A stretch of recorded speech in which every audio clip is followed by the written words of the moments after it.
Good afternoon. My name is Professor Mark Darius Yushchuk, and I'm presenting remotely on the topic of the center-periphery axis in global higher education. We're looking at ranking systems and the case of Eastern Europe. In case you haven't noticed, I have a slight cold, so if you hear me speak softly, please forgive me. It's been a brutal 3 days. Okay. General research into global systems of Western dominance tends to focus on the political and economic, or the broader systems that have sustained Western dominance for centuries: mercantilism, imperialism, capitalism. The role of universities as agents that reinforce dominance has not been nearly as well researched. However, the emergence of the export of Western university brands to developing markets, the growth of the American MBA degree, and the generation of increasing global ranking systems has put a much larger spotlight on a specific dynamic within that system. The university as an active agent that reinforces the current Western-dominated world system. Within that system, rankings have become an increasingly powerful tool for reinforcement of position. And there are a lot of ranking companies out there. The Shanghai Jiao Tong University ranking, the academic ranking of world universities, the Times Higher Education Supplement, Quacquarelli-Symonds QS World University Ranking Systems, Webometrics, Guardian Higher Education, UNESCO, US News and World Report, Universitas 21, and NTU ranking. Interestingly, no matter which system we use, there is one clear loser in each system, despite the fact that on paper, that region shares many characteristics with its Western European counterparts. Eastern Europe, and specifically Eastern European universities. The primary question that I wanted to explore in my research is whether or not these rankings reflect a bias in the ranking model or some true difference in some generalized model of university excellence. My primary hypothesis is that the bias against Eastern European universities is not specific to a particular criteria, but reflects a consensual participation of a Western-dominated center-periphery dynamic. That word consensual is significant because it represents the possibility that the reproduction of the dynamic is not only externally imposed, but also internally generated. Let's step back for a moment and look at what are some of the actual issues that occur with the current global ranking system. These systems represent themselves as objective assessors of quality or excellence. The truth is quite different, and the reason is simple. The output of a university is not consistent and quantitative. A university is not a factory that produces sneakers or televisions where a defect can be counted. The output is complex. It consists of degree-earning students, research production, knowledge production, and influence in the world. The problem is that each of these components is not quantitative, and it's also hard to assess difference. On the surface, we can replace all of the complex qualitative factors with some broad concept of quality or excellence. But if the output of universities is qualitative and difficult to compare, the same holds true for measuring excellence. What is excellence? Ranking systems try to get around this problem by attempting to quantify these dimensions. But how does one measure teaching and research excellence? Is it based on student-teacher ratio, number of adjunct faculty, student engagement, GPA? Which is the best measure of teaching excellence? Or what about research? Is it based on the number of patents issued, number of articles cited, Nobel Prize winners, journal articles published? Which category would we preference and why? Ranking systems are weak fundamentally, and their weakness is best demonstrated by the tremendous diversity of outcomes once we go past the quote top 20 university brands of the world's Ivy Leagues. These weaknesses can be found in 9 different areas. There is increasing distortion, there is endemic weakness of data, a lack of agreement on quality, a kind of cultural imperialism through rankings, systematic bias, preoccupation with aggregates, praise and push towards concentrations of resources and quality, and reinforcement or push towards steeply stratified systems. And finally, rankings undermine meritocracy, the very things they seek to measure. Bias is evident, this is certain, but it is also possible that it affects universities across the board, not just those in a specific region. What is certain is that the bias that it presents favors certain kinds of universities, research-intensive institutions with strengths in hard sciences, universities that use English, older institutions in countries with long ranking traditions, and universities in countries with steep hierarchies. This focus on research-intensive universities is problematic for a number of reasons. The most important is the simple fact that measuring research is itself problematic and relies primarily on so-called proxy indicators.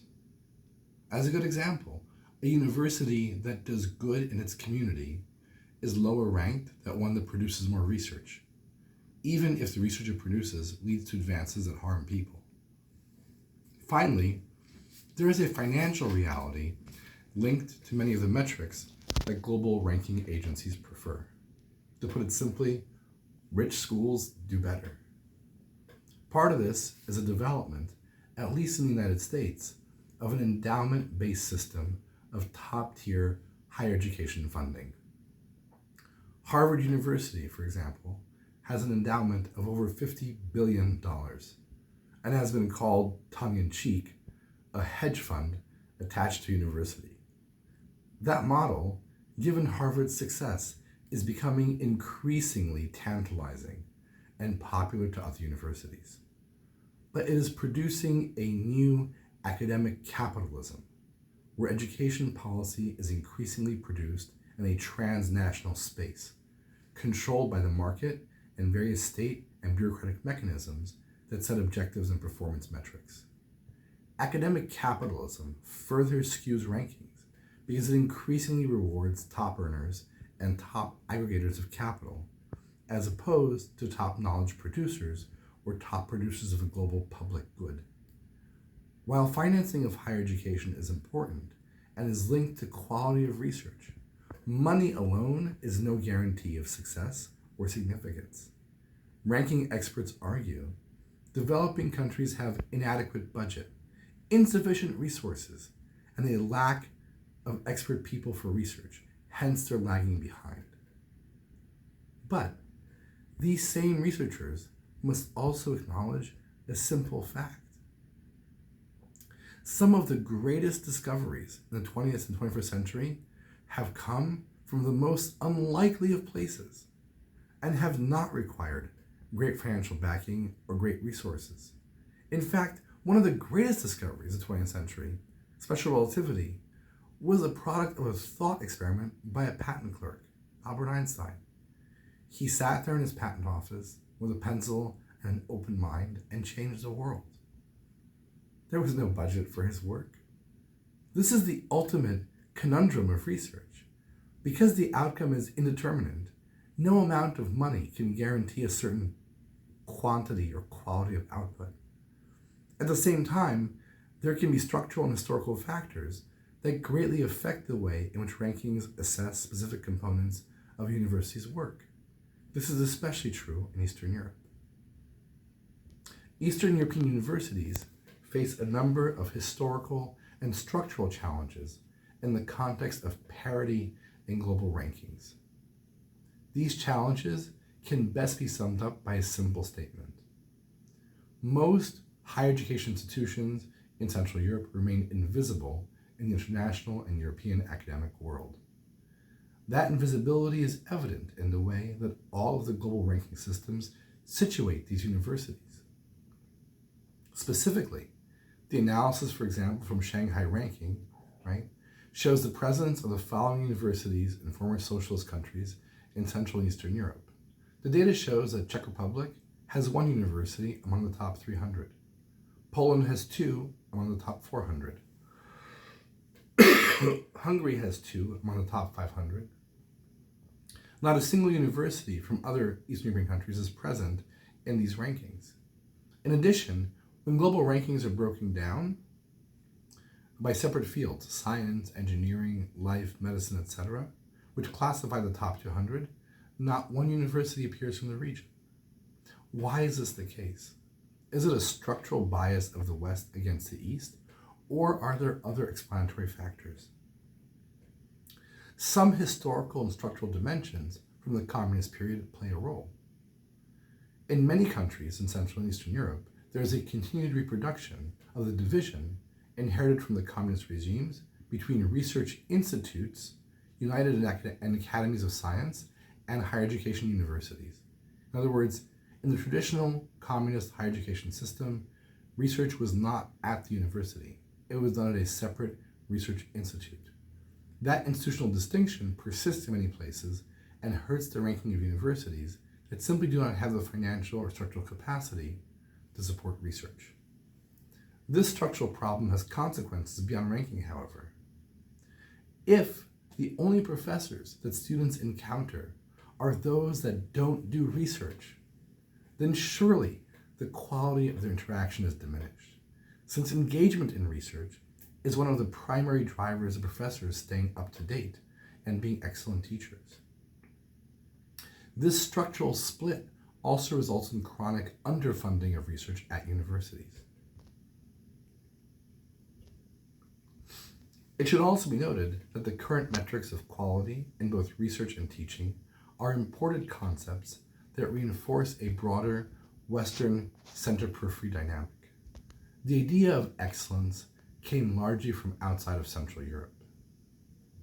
Being a champion in science and higher education was imposed on national political agendas through the Lisbon Strategy, while the notion of excellence was simultaneously diffused via the European Union's Research Framework Programs, the FPS model. This diffusion of excellence metrics from west to east follows a center-periphery trajectory. Finally, we can look at this issue of the center-periphery dynamic and its impact on rankings. We have to remember something. Universities don't exist as intellectual islands. They're embedded in the broader national project of a country, its technological progress, its system of knowledge transmission and production, and the cultural development of its society. Universities study and reflect the societies they are in. Given their tremendous power in shaping and legitimizing knowledge in the world, their perceived status plays a critical role in their power to shape global conversations, define global standards, and define truth. As such, universities exist in what Wallerstein would call the world system, and they reinforce an existing center-periphery field of power. That dynamic of center-periphery can and has been used for describing mutual, perhaps unequal relationships between two different entities.